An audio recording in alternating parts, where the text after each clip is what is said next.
আসসালামু আলাইকুম, welcome to technique education. তো আজকে আমরা এসএসসি 2022 বর্ষের শিক্ষার্থীদের জন্য হায়ার ম্যাথের যেই অ্যাসাইনমেন্টটি দেওয়া হয়েছিল সেই অ্যাসাইনমেন্টটি সমাধান করব। তো চলো আমরা প্রশ্নটি আগে দেখি। তো এখানে আমরা যেই অ্যাসাইনমেন্টটি পেয়েছি সেটা হচ্ছে হায়ার ম্যাথের। তো সেই অ্যাসাইনমেন্টে আমরা দেখতে পাচ্ছি একটা ত্রিভুজ এবং একটা পরিবৃত্ত একটা আঁকা আছে। তো এখানে এটি প্রশ্নে বলা হয়েছে যে সমবাহু ত্রিভুজের সমবাহু এবিসি ত্রিভুজ, তাহলে ভিতরে যে এবিসি ত্রিভুজটা আছে সেটা হচ্ছে কি একটা সমবাহু ত্রিভুজ। এখানে এডি বিই সিএফ এগুলো কি মধ্যমা, এডি বিই সিএফ, এই যে এডি বিই সিএফ এগুলো হচ্ছে কি মধ্যমা। আর পরিবেশার্ধ কি 4 সেন্টিমিটার এখানে বলে দিয়েছে। এই যে পরিবৃত্ত যেটা আছে ত্রিভুজের বাইরে যে বৃত্তটা সেটাকে আমরা বলি কি পরিবৃত্ত। তো পরিবৃত্তের যে ব্যাসার্ধটা সেই ব্যাসার্ধটাকে বলেছে কি 4 সেন্টিমিটার। এখন আমাদের ক প্রশ্নটা হচ্ছে চিত্রে ভরকেন্দ্র লম্ববিন্দু এবং নববিন্দু বৃত্তের কেন্দ্র একই বিন্দুতে অবস্থিত কেন, ব্যাখ্যা করো। আচ্ছা, আর খতে বলেছে কি, খতে বলেছে যে ট্রায়াঙ্গেল এ বি সি এর পরিসীমা নির্ণয় করো। এদিকে গ হবে। গতে বলেছে কি টলেমির উপপাদ্য প্রয়োগ করে পিসি এর দৈর্ঘ্য নির্ণয় করতে হবে। পিসি কোথায়, এই যে পিসি, এই যে এইটার দৈর্ঘ্যটা আমাদেরকে নির্ণয় করতে হবে। ঘতে বলেছি কি ট্রায়াঙ্গেল এবিসি এর অন্তবৃত্ত এবং নববিন্দু বৃত্তের ক্ষেত্রফল নির্ণয় করে তুলনামূলক আলোচনা কর। ওকে, তো আমরা এখন একে একে সবগুলো প্রশ্ন সমাধান করি। প্রথম প্রশ্নটি আমরা সবার আগে দেখি। প্রথম প্রশ্নটি কি বলেছে যে চিত্রে ভরকেন্দ্র লম্ববিন্দু এবং নববিন্দু বৃত্ত কেন্দ্র একই বিন্দুতে অবস্থিত কেন, ব্যাখ্যা করো। আচ্ছা, এখানে আমরা সবার আগে দিয়ে দেখি।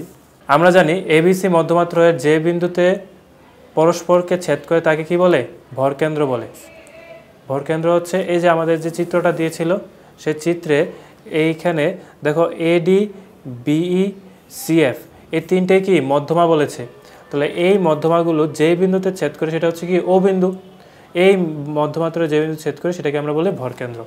এরপর আবার বলেছে কি যে ত্রিভুজের লম্বত্রয় পরস্পরকে যে বিন্দুতে ছেদ করে তাকে কি বলে, লম্ববিন্দু বলে। লম্বত্রয় পরস্পরকে যে বিন্দুতে ছেদ করে তাকে কি বলে, লম্ববিন্দু বলে। তার মানে কি আমরা যদি শীর্ষবিন্দু থেকে এই যে বিপরীত বাহু যেটা আছে সেটার উপর যদি একটা লম্ব আঁকি, এরকমভাবে প্রত্যেকটা শীর্ষবিন্দু থেকে বিপরীত বাহুর উপর লম্ব আঁকি, সেই লম্বগুলো পরস্পরকে যে বিন্দু ছেদ করবে সেই বিন্দুটা হচ্ছে কি লম্ববিন্দু। এখন কথা হচ্ছে এটা কি একটা সমবাহু ত্রিভুজ। সমবাহু ত্রিভুজের মধ্যমা এবং লম্ব একই, এই কারণে আমাদের লম্ববিন্দু এবং কি ভরকেন্দ্র একই বিন্দুতে অবস্থিত। আমাদের প্রথম প্রশ্ন অনুযায়ী আমরা লিখব হচ্ছে আমরা জানি যে ত্রিভুজের মধ্যমাত্রায় যে বিন্দুতে ছেদ করে বা যে বিন্দুতে পরস্পরকে ছেদ করে তাই কি বলে, ভরকেন্দ্র বলে। আবার এটাও জানি যে ত্রিভুজের লম্বত্রয় পরস্পরকে যে বিন্দুতে ছেদ করে তাকে কি বলে, লম্ববিন্দু বলে। এটা কিভাবে নির্ণয় করি, এই যে আমাদের এখানে চিত্রটা আছে, এই যে চিত্রটা দেখতে পাচ্ছি আমরা, যদিও ততটাই অ্যাকুরেট না, তা আমরা ধরে নিই এটা হচ্ছে একটা সমবাহু ত্রিভুজ এবং এই সমবাহু ত্রিভুজের এগুলো হচ্ছে কি মধ্যমা এবং লম্ব। তো আমরা জানি সমবাহু ত্রিভুজের মধ্য এবং লম্ব একই, তাহলে যে বিন্দু ছেদ করে সেটা হচ্ছে ভরবিন্দু এবং লম্ববিন্দু, দুইটাই একই জিনিস। আচ্ছা, এরপর আমাদেরকে বলছে আমরা দেখতে পাচ্ছি যে ত্রিভুজের লম্ববিন্দু ও ভরকেন্দ্র যোগ করলে যে রেখাংশ পাওয়া যায় তার মধ্যবিন্দু হলো কি নববিন্দু বৃত্তের কেন্দ্র। তো এটা আসলে আমাদের যদি ত্রিভুজটা সমবাহু ত্রিভুজ না হয়ে অন্য ধরনের কোনো ত্রিভুজ হতো তাহলে সেই ক্ষেত্রে আমরা কি করতাম যে দুইটা আমাদের ভরকেন্দ্র এবং লম্বকেন্দ্র ভিন্ন হতো। তাহলে এই দুইটা বিন্দু যদি আমরা যোগ করি তাহলে একটা রেখা পেতাম, এই রেখার মধ্যবিন্দু যেটা হতো সেটা হচ্ছে কি নববিন্দু বৃত্তের কেন্দ্র। তো এখানে যেহেতু আমরা দেখতে পাইতেছি সেটা একটা সমবাহু ত্রিভুজ, এই যে এখানে ত্রিভুজটি হলো একটি সমবাহু ত্রিভুজ। তো এটা আরেকটু তোমরা অ্যাকুরেটভাবে আঁকবা, এখানে চিত্রটাতে ততটা অ্যাকুরেট হয় নাই। আচ্ছা, তো এই ত্রিভুজের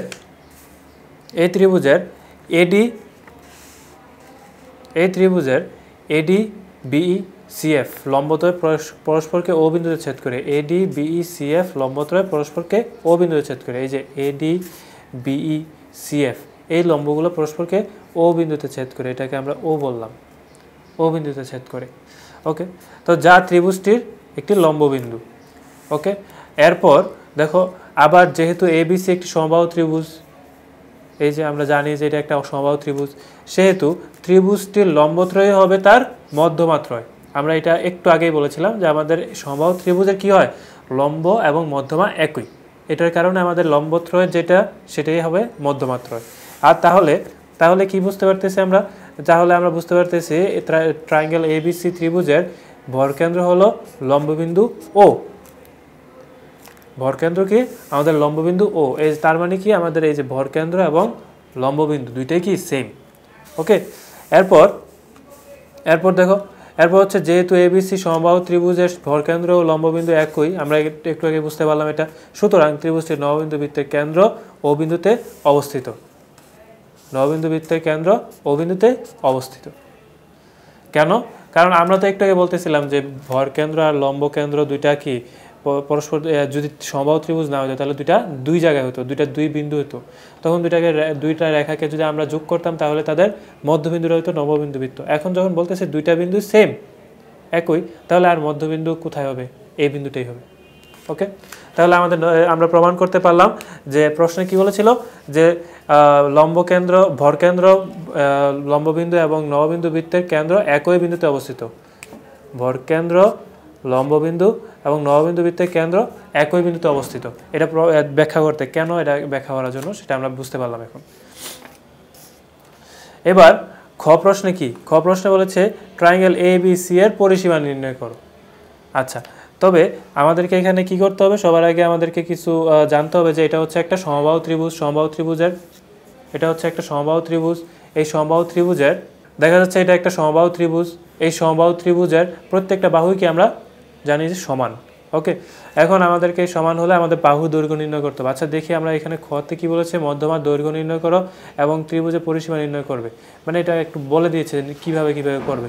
আরও বেশি ভালোভাবে এখানে বলেছে যে প্রথমে মধ্যমার দৈর্ঘ্য নির্ণয় করবা, এরপর বাহু দৈর্ঘ্য নির্ণয় করবা। প্রথমে মধ্যমার দৈর্ঘ্য নির্ণয় করবা, এরপর বাহু দৈর্ঘ্য, এরপর পরিসীমা নির্ণয় করবা। বাহু দৈর্ঘ্য যখনই জানতে পারো তখন পরিসীমা নির্ণয় করতে হবে। তাহলে তিনটে স্টেপে আমরা যদি করি, আমরা প্রত্যেকটা কাজ করলে আমরা এই তিনটা কাজে যদি করি তাহলে আমরা 3 পাবো। তাহলে আমরা এই স্টেপে আমরা আসলে সমাধানটা করব। তো দেখি আমরা কীভাবে করব। তো এই হচ্ছে আমাদের সেই পরিবৃত্ত। এখানে ভিতরে একটা বৃত্ত ত্রিভুজ আছে যেটা হচ্ছে সমবাহু ত্রিভুজ, এবিসি সমবাহু ত্রিভুজ। আচ্ছা, এই সমবাহু ত্রিভুজের পরিব্যাসার্ধ বলেছি কি? পরিব্যাসার্ধ এ ও। এই যে দেখো, এই বিন্দুটাকে কি আমরা ও বলেছিলাম না? চিত্রের মধ্যে কি ও বলেছিল? হ্যাঁ, ও বলেছিল। তাহলে এইখান থেকে এখানে দূরত্ব, এটা হচ্ছে কি এই বৃত্তের ব্যাসার্ধ। তাহলে এই যে এ ও, এটা কি এই বৃত্তের ব্যাসার্ধ। আর এটা মান কি বলেছে? পরিবৃত্তের ব্যাসার্ধ কত বলেছে? পরিব্যাসার্ধ 4 সেন্টিমিটার। তাহলে এই দিক থেকে দূরত্বটা কত? 4 সেন্টিমিটার। আচ্ছা, এরপর দেখো তার মানে হচ্ছে ব্যাস কোনটা? এই যে এই রেখাটা যেদিক দিয়ে এসে এ ও পি, তাহলে ও পি সহ, তার মানে এপি রেখাটা কি আমরা জানি কি ব্যাসের অর্ধেক অথবা ব্যাসার্ধের দ্বিগুণ। তাহলে আমরা ব্যাসার্ধের সাথে 2 দ্বিগুণ দিলে ব্যাস পেয়ে যাই, তাহলে 2 × 4 = 8 সেন্টিমিটার। তাহলে আমরা পরিবৃত্তের ব্যাসও পেয়ে গেলাম 8 সেন্টিমিটার। আচ্ছা, এবার দেখো ট্রায়াঙ্গেল ABDA, ট্রায়াঙ্গেল ABD, এই ট্রায়াঙ্গেলটা আমরা নিচ্ছি, ট্রায়াঙ্গেল ABD। এই ট্রায়াঙ্গেল ABDA আমরা পিথাগোরাস উপপাদ্য ইউজ করতে পারি। এখানে এটা হচ্ছে অতিভুজ, এটা হচ্ছে ভূমি, এটা হচ্ছে লম্ব। তাহলে আমরা জানি কি অতিভুজ স্কয়ার সমান ভূমি স্কয়ার প্লাস লম্ব স্কয়ার। তো এইখানে এই সমকোণী ত্রিভুজ এটা, তো আমরা এখানে এটা অ্যাপ্লাই করব। AB² = AD² plus BD²। আচ্ছা, AD² প্লাস BD²। তাহলে আমরা এখান থেকে লিখতে পারি AD² সমান কি AB², এই যে AB², এই মাইনাসটা মাইনাস BD²। আচ্ছা, এবার দেখো আমরা বলেছিলাম কি আমাদের এই যেটা লম্ব, এই যে AD যে লম্বটা, এই লম্বটাই কি আমাদের মধ্যমা। আর মধ্যমা কি করে? বিপরীত বাহুকে দুটো সমান ভাগে ভাগ করে। ঠিক আছে, তাহলে আমাদের এই যে এখানে যে বিডি বলতেছে, এই বিডিটা কি এই BC এর অর্ধেক। তাহলে এই BD = লিখতে পারি হাফ অফ BC। আর এটাও আমরা বলছি যে ট্রায়াঙ্গেল ABC হচ্ছে কি একটি সমবাহু ত্রিভুজ, তার মানে half of BC = half of AB। আমরা সবগুলোকে AB লেখার জন্য লিখছি আর কি, যে এখানে একটা AB আছে। তাহলে আমরা এই যে দেখো এইদিকে এটা লিখেছি BD = half of BC = half of AB, যেহেতু সমবাহু ত্রিভুজ। ঠিক আছে, তাহলে BD = এই যে হাফ অফ AB এর হোল স্কয়ার। তো হোল স্কয়ার করলে কি হবে? AB² / 4। তাহলে এবার AB² থেকে AB² / 4 বিয়োগ করলে কি হবে? 3AB² / 4। এখন দেখো তার মানে AD² সমান এটা, তাহলে AD সমান কি হবে? √। তো রুট যদি দেই তাহলে √3/2 × AB। তাহলে আমরা কি করতে পারলাম? আমরা AD এর দৈর্ঘ্য বের করতে পারলাম। আচ্ছা, এবার আমরা কি করব? আমরা ব্রহ্মগুপ্তের উপপাদ্য ব্যবহার করব। এখন এবিপিসি এই চিত্রে এই যে এবিপিসি এটার মধ্যে আমরা কি দেখতে পাচ্ছি, এখানে আমরা ব্রহ্মগুপ্তের উপপাদ্য ইউজ করব। ব্রহ্মগুপ্তের উপপাদ্য হতে কি পাই যে এবি ইন্টু এসি, এই যে AB into AC is equal to কী হবে AD into AP, AD into AP, এটাই লিখেছি। AB into AC is equal to AD into AP. আচ্ছা, এসে আমরা যেহেতু জানি যে এটা একটা সমবাহু ত্রিভুজ, সমবাহু ত্রিভুজের প্রতিটি বাহু সমান, তাহলে এবি ইন্টু এই যে এসি সমান সমান এবি, তাহলে AB into AB is equal to AD এর জায়গায় আমরা কী নির্ণয় করেছিলাম, এডি এর জায়গায় নির্ণয় করেছিলাম যে AD is equal to √3/2 into AB, √3/2 into AB. তাহলে এই যে এডি এর জায়গাটা লিখলাম, আর এপি এর মানও কিন্তু আমরা নির্ণয় করেছি। এপি এর মান কত, এপি সমান সমান 8 সেন্টিমিটার। তো এটাই আমরা কি করব, এখানে এপি এর মান বসাবো আর এডি এর মান বসাবো। এখানে আমরা দেখো একটা এবি কাটা চলে যায়, থাকতেছে হচ্ছে এবি ইজ ইকুয়াল টু এই যে এদিকে 2 দিয়ে আমরা যদি 8কে কাটি 4, তাহলে কি হবে এই যে AB is equal to 4√3 centimetre. তাহলে আমরা একটা বাহুর দৈর্ঘ্য পেয়ে গেলাম।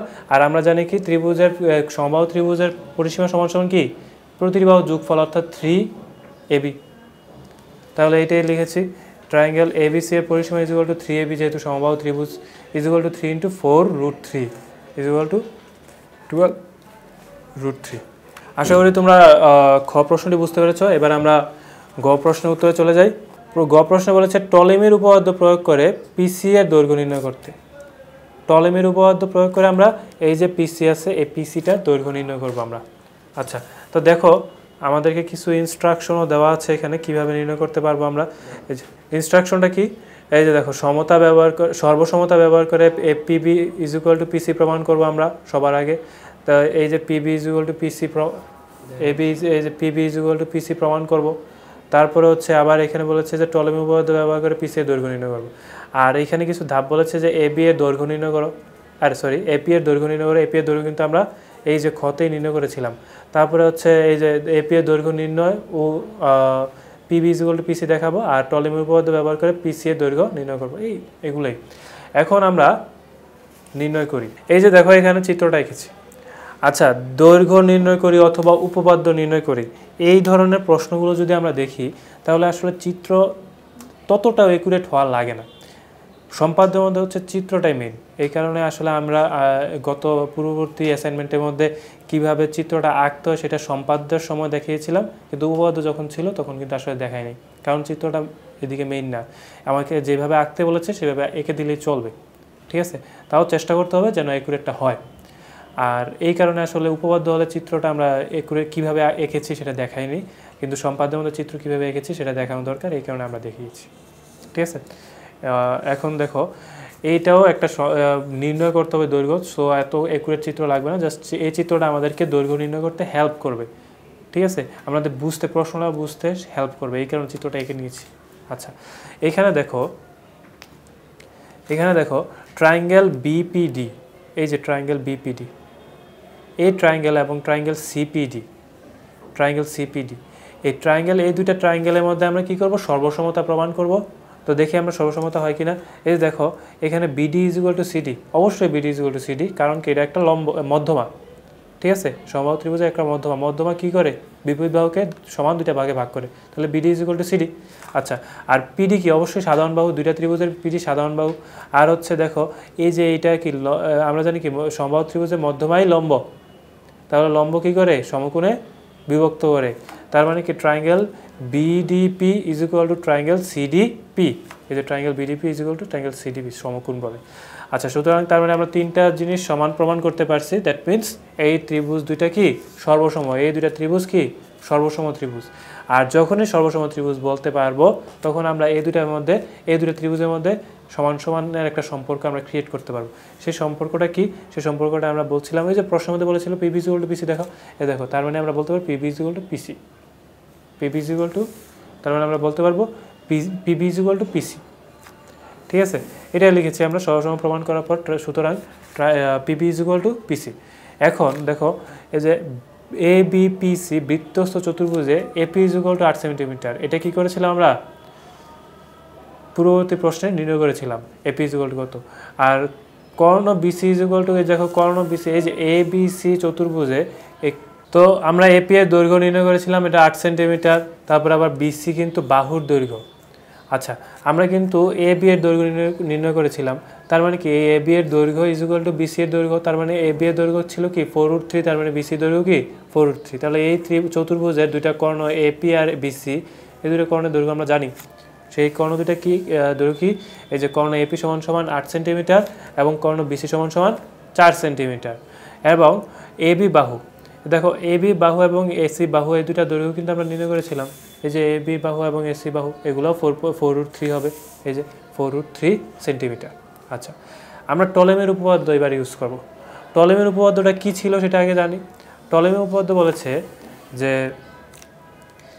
একটা বৃত্তস্থ চতুর্ভুজ আঁকলাম, এই বৃত্তস্থ চতুর্ভুজের যে কর্ণ দুইটা আছে, এই কর্ণ দুইটা দ্বারা উৎপন্ন আয়তক্ষেত্রের ক্ষেত্রফল, আমরা জানি উৎপন্ন আয়তক্ষেত্রের ক্ষেত্রফল কি দৈর্ঘ্য গুণ প্রস্থ।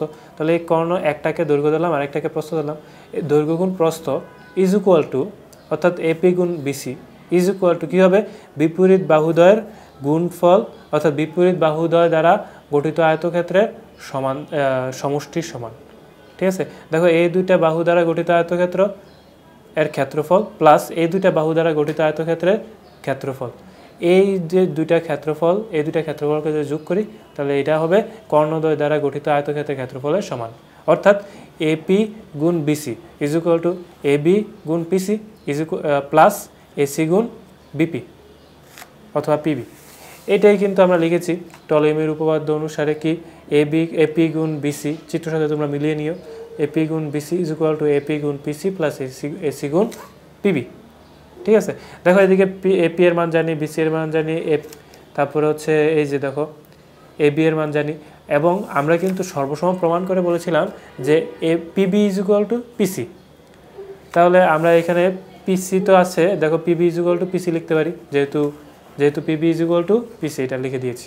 আচ্ছা, তাহলে এই দুটাই সমান সমান, তাহলে এই দুটাকে যোগ করলে 2 × 4√3 পিসি, আর এই দুটাকে গুণ করলে এদিকে রেখে দিলাম, মানগুলো বসাই দিচ্ছি। তো 4√3 কাটা আর 2 দিয়ে যদি 8কে কাটি তাহলে 4 পাই, তাহলে পিসি ইজ ইকুয়াল টু 4 সেন্টিমিটার, পিসির দৈর্ঘ্য নির্ণয় হয়ে গেল। তো আমাদেরকে যেই সব শর্তগুলো বলেছিল সেই সবগুলো শর্ত আমরা ফিল আপ করেছি, তাহলে আমরা আশা করি ফুল মার্কস পাবো। আশা করি তোমরা গ নং প্রশ্নের উত্তরটা বুঝতে পেরেছ। এবার ঘ নং প্রশ্নটি একটু দেখি। ঘ নং প্রশ্নে বলেছে যে ট্রায়াঙ্গেল এবিসি এর অন্তবৃত্ত এবং নববিন্দু বৃত্তের ক্ষেত্রফল নির্ণয় করে তুলনামূলক আলোচনা করো। ঠিক আছে, তো আমরা একটুখানি দেখি যে আসলে এটাকে কিভাবে সলভ করলে আমাদের জন্য ফুল মার্কস পাবো আমরা। দেখো এটা কি আসলে, এটা দেখলে কি হয় কি আমরা কিভাবে সহজে নির্ণয় করতে পারি, স্টেপ বাই স্টেপ এখানে বলে দিয়েছে। এই স্টেপটা ফলো করলে কিন্তু এমনিতেই অ্যান্সার হয়ে যায়, আমরা নির্ণয় করতে পারি, এটা আরও সহজ করে দেয়। আচ্ছা দেখো এখানে বলেছে বৃত্তের ব্যাসার্ধ বৃত্তের ক্ষেত্রফলের সূত্র ব্যবহার করবে। আচ্ছা কীভাবে, অন্তবৃত্ত বা নববিন্দু বৃত্তের ব্যাসার্ধ নির্ণয় করবো সবার আগে, এরপর কী করবো, অন্তবৃত্ত বা যেটার ব্যাসার্ধ নির্ণয় করবো সেটা ক্ষেত্রফল নির্ণয় করবো, তারপরে আবার একটা নির্ণয় হয়ে গেছে, এরপর বাকি যেটা ধরো যে আমরা অন্তবৃত্ত নির্ণয় করেছি তাহলে নববিন্দু বৃত্তের ক্ষেত্রফল এদিকে নির্ণয় করবো, এরপর আমরা দুইটার মধ্যে তুলনা করে দেবো আর কি, তাহলে আমরা মার্কস পেয়ে যাবো। আচ্ছা তাহলে এবার আমরা সমাধানটা একটু দেখি। গ নং প্রশ্ন দেওয়া আছে কি, ট্রায়াঙ্গেল এবিসি এর পরিব্যাসার্ধ কত, 4 সেন্টিমিটার। আচ্ছা, আর আমরা জানি কি, আমরা জানি যে কোনো ত্রিভুজের নববিন্দু বৃত্তের ব্যাসার্ধ ওই ত্রিভুজের পরিব্যাসার্ধের অর্ধেক, নববিন্দু বৃত্তের ব্যাসার্ধ হবে কি পরিব্যাসার্ধের অর্ধেক। আচ্ছা এরপর দেখো যে ট্রায়াঙ্গেল এবিসি ত্রিভুজের নববিন্দু ব্যাসার্ধ তাহলে কি হবে, আমরা যেহেতু পরিব্যাসার্ধ জানি, আমরা যেহেতু পরিব্যাসার্ধের মান জানি 4 সেন্টিমিটার, তাহলে নববিন্দু বৃত্তের ব্যাসার্ধটা কি হবে 4/2, যেহেতু বলেছে এখানে অর্ধেক। ঠিক আছে, তাহলে 4/2 অর্থাৎ 2 সেন্টিমিটার, নববিন্দু বৃত্তের ব্যাসার্ধ কত হবে 2 সেন্টিমিটার। এরপর কি বলছি, যেহেতু ট্রায়াঙ্গেল এবিসি একটি সমবাহু ত্রিভুজ, যেহেতু ট্রায়াঙ্গেল এবিসি একটি সমবাহু ত্রিভুজ, সুতরাং ত্রিভুজটি নববিন্দু বৃত্ত এবং অন্তবিন্দু বৃত্ত, ত্রিভুজটি নববিন্দু বৃত্ত এবং অন্তবৃত্ত একই হবে এবং তাদের কেন্দ্র কি হবে একই হবে। ঠিক আছে, সমবাহু ত্রিভুজ এই কারণেই হবে। ঠিক আছে, তো যেহেতু তাহলে আমাদের নববিন্দু বৃত্তের ব্যাসার্ধটাও কি আমাদের অন্তবৃত্ত ব্যাসার্ধের সমান হবে, সেম হবে। তো দেখো সুতরাং ট্রায়াঙ্গেল এবিসি, এই যে সুতরাং ট্রায়াঙ্গেল এবিসি ত্রিভুজের অন্তবৃত্তের ব্যাসার্ধ ইজ ইকুয়াল টু নববিন্দু বৃত্তের ব্যাসার্ধ, নববিন্দু বৃত্তের ব্যাসার্ধ ইজ ইকুয়াল টু কী হবে 2 সেন্টিমিটার। তার মানে আমাদের অন্তবৃত্তের ব্যাসার্ধ 2 সেন্টিমিটার পেয়ে গেলাম। আচ্ছা অন্তবৃত্তের ব্যাসার্ধ 2 সেন্টিমিটার। এবার দেখো আমরা কি যদি কোনো বৃত্তের ব্যাসার্ধ জানি তাহলে বৃত্তের ক্ষেত্রফল নির্ণয় করতে পারবো আমরা। তো আমরা জানি কি নবিন্দু বৃত্তের ব্যাসার্ধ কত 2 সেন্টিমিটার, তাহলে নবিন্দু বৃত্তের ক্ষেত্রফল কত হবে, ক্ষেত্রফল হবে পাই আর স্কোয়ার অর্থাৎ পাই 2 স্কোয়ার অর্থাৎ 4 পাই। তো আমরা নবিন্দু বৃত্তের ক্ষেত্রফল পেয়ে গেলাম। আবার অন্তবৃত্তের ক্ষেত্রফল নির্ণয় করতে পারি আমরা। অন্তবৃত্তের ক্ষেত্রফল ঠিক সেম, আমরা অন্তবৃত্তের ব্যাসার্ধ জানি, তাহলে পাই আর স্কোয়ার পাই 2 স্কোয়ার তাহলে 4 পাই বর্গ সেন্টিমিটার। তো এইটাই কি আমাদের নববিন্দু বৃত্তের ক্ষেত্রফল ছিল না, তাহলে ইজ ইকুয়াল টু নববিন্দু বৃত্তের ক্ষেত্রফল। সুতরাং ট্রায়াঙ্গেল এবিসি হবে কি, ট্রায়াঙ্গেল এবিসি এর অন্তবৃত্ত এবং নববিন্দু বৃত্তের ক্ষেত্রফল কি হবে, সমান হবে। এটি হচ্ছে তুলনামূলক আলোচনা, যা সমান নাকি বড় নাকি ছোট, এটি তুলনামূলক একটা আলোচনা করতে বলছে। তা আমরা দেখতেছি সমান। তো আশা করি তোমরা গণন প্রশ্নটি বুঝতে পেরেছো, এটা খুবই একটা সহজ একটা প্রশ্ন ছিল। তো আমাদের আসলে অ্যাসাইনমেন্ট এখানেই শেষ। আশা করি সম্পূর্ণটা প্রশ্নের ক্লাসটা বুঝতে পেরেছো। পরবর্তী ক্লাসগুলো তোমাদের সবাইকে দেখার জন্য আমন্ত্রণ জানিয়ে এখানেই শেষ করছি। ধন্যবাদ। আসসালামু আলাইকুম।